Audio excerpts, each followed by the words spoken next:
online Manipur YouTube channel यंग मैम पुनमक नताराम ओक्सरी अहम मरुब पाव थमजगे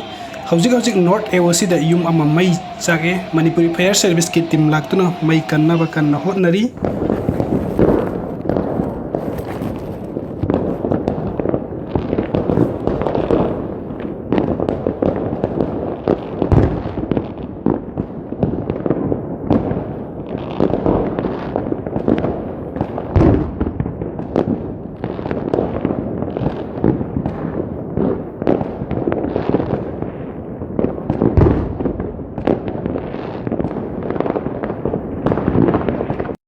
Sae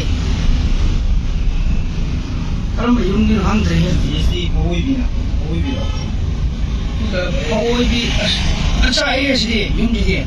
o khai tna wa ka no sai se kai ne video na abo mai ta he ta kham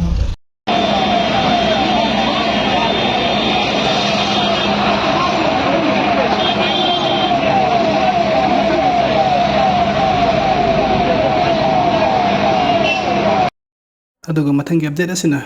अईगी पुंसी नुंगाइबा हाइबदो लेतबगा चप मनरे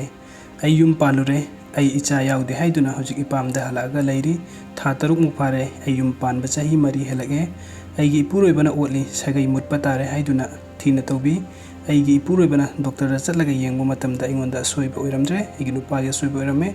अखोय अनि यामना नुंसिने चाही अहुम हेना चेलगा लुहोंगी ओटपदगी हलकपनी हजिकती वा लोइसिनरे इमा इपागी मनाक्ता पुंसीसे सीबा ngaina hingi हाइबा तारे फी सारगा इमा इपागी मतेंग पांगलगा लैरी नुपा हाइबा जातसे खीरे अमुक हन्ना युम पानगे खन्ड्रे अदुक कुइना नुक्सिनरगा अदुक मिनुंगसी खंगदना नुपीबु सानापोट ओइना खनबा नुपीगी पुंसीसे खुंगफम अमदा सोइरगा मांगले हाइबदो ngasi सादा थोकाबनिना खंगले